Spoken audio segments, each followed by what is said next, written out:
जय जय ज्योति चरण, जय जय महाश्रमण, जय जय ज्योति चरण, जय जय महाश्रमण, जय जय ज्योति चरण, जय जय महाश्रमण, जय जय ज्योति चरण, जय जय महाश्रमण। नमो श्रमणस्य भगवो महावीरस्य। श्रमण भगवान महावीर को वंदन। जैन आगम आचारण में बताया गया सुसाया धूपड़ी कुल्ला। वीतराग श्रमण भगवान महावीर कहते हैं सुख सभी चाहते हैं, दुख कोई नहीं चाहता। यानी व्यक्ति सुखी होना चाहता है, दुखी नहीं। वह चाहता है, उसके मन में रहता है कि हर परिस्थिति में मैं सुखी रहूं, किंतु उस सुख के चक्कर में वह दुख को मोल ले लेता है। कहते हैं कि व्यक्ति कमाता है सुखी होने के लिए, आधुनिक साधन का उपयोग करता है सुखी होने के लिए, किंतु इसका रिजल्ट आता है और वह अपने आप में दुख उत्पन्न कर लेता है। क्योंकि यह प्राणी का स्वभाव है और यह प्राणी का ऐसा स्वभाव है, हर अनुकूल परिस्थिति में सुखी चाहता है, दुख नहीं। एक बार एक गांव में धनाढ्य व्यक्ति ने अपना मकान बनाया और कहते हैं कि उस जमाने में 2 मंजिला मकान बनाना भी बहुत बड़ी बात होती है। उसने वह 2 मंजिला मकान बनाया और पूरे गांव में उसकी साख, उसका महत्व था और लोग कहते थे कि फलाने शेर का 2 मंजिला मकान है। और यह सुनकर के वह सुखी होता था और उसके मन में एक संतोष होता था कि चलो गांव के बीच में, लोगों के बीच में अपनी पेट है। कुछ वर्षों बाद एक दूसरे सेठ ने उसी गांव में 3 मंजिला मकान बना दिया। अब जो 2 मंजिला मकान बना था वह उससे नीचे होने लगा, वह बोना साबित हो गया। तो सेठ के मन में रह रह के ये विचार आता था कि उसने 3 मंजिला मकान बनाया, मेरा 2 मंजिला रह गया। वह 2 मंजिल के मकान में भी सुखी नहीं, रहने वाले मेंबर 4, किंतु मन में एक ही दुख कि मेरा मकान छोटा हो गया, उसका बड़ा हो गया। और आज की स्थिति में ले किसी के पास सैमसंग का अगर मोबाइल है, जब वो लेता है तो वो खुश होता है कि आज मेरे पास इतना बड़ा मोबाइल है, मेरे पास लेटेस्ट मॉडल का मोबाइल है। और इससे बढ़कर अगर देखा जाए, उसके दोस्त ने OnePlus का कोई 70 Pro या 70 मॉडल का नंबर ले लिया, मोबाइल ले लिया, और जब वह दिखाता उसको तो वो मन ही मन दुखी हो जाता कि यार अगर मेरे पास ज्यादा रुपए होते तो मैं ये मॉडल वाला ले लेता, सैमसंग का नहीं लेता।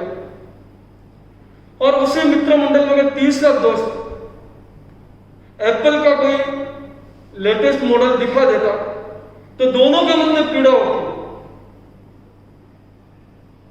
कि यार और ज्यादा रुपए तो हम एप्पल का ले लेते। ये क्या है? व्यक्ति अपने सुख में से दुख निकाल रहा है। मोबाइल वही है, रेंज वही पकड़ता है, वही मोबाइल बातें करवाता है, वही मोबाइल रिकॉर्ड करवाता है, किंतु मॉडल का फर्क है। अलग अलग मॉडल है, हाई क्वालिटी के मॉडल है, इसीलिए लगता है कि यह हमारे पास होना चाहिए। यह नहीं देख रहा कि मेरे पास है वो अच्छा है। कहते हैं एक आदमी पैदल ही अपने घर से ऑफिस जा रहा था और जाते जाते उसने देखा कि उसका ही सहवर्ती, उसका ही सहकर्मी साइकिल पर ऑफिस जा रहा। तो उसके मन में आया कि काश मेरे पास साइकिल होती तो मैं भी साइकिल पर जाता। वो ये नहीं समझ रहा कि मैं पैदल जा रहा हूं। उसने साइकिल देखी, साइकिल का मन में आ गया। थोड़ी दूर चलने के बाद उसने देखा कि उसका बॉस कार में जा रहा है। तो वही दुख उत्पन्न हो गया कि साइकिल की जगह अगर कार होती तो मैं कार में चला जाता। अब देखिए, सुख में से दुख उत्पन्न होता है। और जैसी परिस्थिति आती है, ऑफिस पहुंचते पहुंचते वह देखता है कि एक दिव्यांग व्यक्ति जो पांव से लाचार अपनी मस्ती में चला जा रहा है, बैसाखी के सहारे वह कदम दर कदम बढ़ता हुआ जा रहा है और वह खुश है। तो उस व्यक्ति ने उस दिव्यांग भाई को पूछा कि भाई, तू इस परिस्थिति में भी कैसे खुश है, जबकि तेरे पांव लाचार है, तू पांवों से लाचार है, चल नहीं सकता है, बैसाखी के सहारे चलता है, फिर भी तू खुश है। और मेरे मन में उत्पन्न होता है, मेरी साइकिल होती है, गाड़ी होती है, मैं कितना सरलता से अच्छी तरह से ऑफिस जा पाता। वह दिव्यांग भाई ने कहा कि भाई साहब, शारीरिक शक्ति सबके समान होती है। ठीक है, आपके दोनों पांव स्वस्थ है, आप पैदल चल सकते हो, अगर साइकिल हो तो साइकिल पर पेडल मार के भी चल सकते हो, यह आपकी परिस्थिति। किंतु मेरे पांव ठीक नहीं है, तो मैं अगर इस पांवों का रोना लेकर बैठ जाऊं कि भगवान ने मेरे साथ नाइंसाफी की, मेरे पांव खराब कर दिए, मेरे कर्मों की गति ऐसी होगी, तो क्या मैं चलना फिरना छोड़ दूंगा? क्या मैं अपना व्यापार करना छोड़ दूंगा? भाई साहब, मैं परिस्थिति का आगे घुटने टेकने वाला नहीं हूं, उसका सामना करने वाला हूं। आज अगर मेरे पांव नहीं है तो मेरी बैसाखी है, इसके सहारे मैं चल सकता हूं, मैं इसी में खुश हूं, मुझे कोई दुख नहीं। उस व्यक्ति के मन में आया कि जब एक दिव्यांग भाई जिनके दोनों पांव खराब है और वह बैसाखी के सहारे चल रहा है, उसमें भी खुश है, तो मुझे भी मन में यह लाना चाहिए कि भगवान ने मुझे दो पांव दिए हैं, मैं स्वस्थ हूं, तो पैदल आना जाना करूं और उस परिस्थिति में खुश रहूं, दुख ही ना बनूं। यह होता है सुख में से दुख निकालना।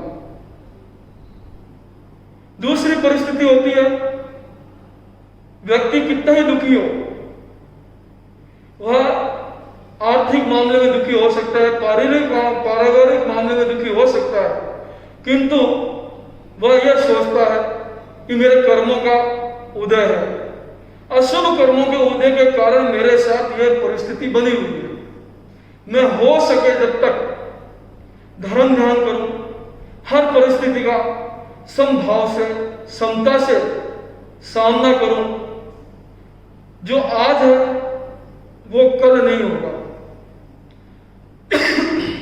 अगर यह सोच करके व्यक्ति अपना कार्य करता है तो मैं यह समझूंगा कि वह दुख में से सुख निकाल रहा है। हर परिस्थिति को समता से सहन करना, यह होता है दुख में से सुख निकालना। तो उसी तरह सुख और दुख, इनकी उपमा दी गई फुटबॉल और वॉलीबॉल से। कहते हैं कि सुख इतना पावरफुल होता है,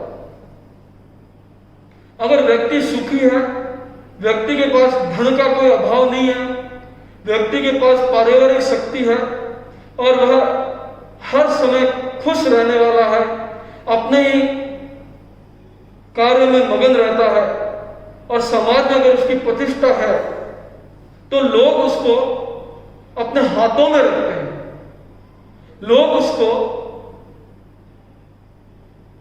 वॉलीबॉल की तरह रखते हैं। जैसे वॉलीबॉल होता है, वो खेल होता है कि बॉल नीचे नहीं आती है, एक से दूसरे अगर खेमे में जाती है तो ऊपर ही ऊपर रहती है, उसको नीचे नहीं आने दिया जाता। उसी तरह सुखी व्यक्ति को भी लोग हाथों में रखते हैं, उसको किसी प्रकार का कष्ट नहीं आने देते हैं। और वही व्यक्ति अगर किन्हीं परिस्थिति कारण, अशुभ कर्मों के योग के कारण अगर वह धनाढ्य से गरीब हो जाए, या आज की परिस्थिति में कहा जाए अगर उसका दिवालिया निकल जाए, उसके पास खाने पीने के लिए कुछ नहीं रहे और वह पुनः अपने मित्रों के पास जाता है सहयोग के लिए, तो मित्र टाल देते हैं। कई तो कहते हैं कि हमारे पास अभी देने के लिए कुछ नहीं है, कई मुंह फेर लेते हैं, और जिसको उधार दिया होता है वह भी कहते हैं भाई साहब आप कौन हो, भूल जाते हैं कि ये धनाढ्य व्यक्ति था, इन्होंने हमारा उद्धार किया था, हमें उधार दिया था, ऋण दिया था। और वह दुखी व्यक्ति फुटबॉल की तरह इधर से उधर ठोकरे खाता रहता है। फुटबॉल पांवों से खेली जाती है और वह एक दूसरे के पांव से ठोकरे खाती हुई इधर उधर भटकती रहती है। वैसे ही दुखी व्यक्ति भी एक दूसरे की ठोकरे खाता हुआ इधर उधर भटकता रहता है। और इन सबको छोड़ करके, इन दोनों परिस्थितियों में अगर वह समता भाव रखे, किसी प्रकार का अहम न रखे, किसी प्रकार का मोह माया ममता न रखे, तो वीतराग प्रभु की वाणी, समण भगवान महावीर की वाणी चरितार्थ हो सकती है कि व्यक्ति हर परिस्थिति में समभाव रखे, समता रखे, जिससे उसका यह भाव और परभाव दोनों में कल्याण हो और वह अपनी आत्मा का कल्याण करता हुआ आगे से आगे गति करें। ओम अरहम ओम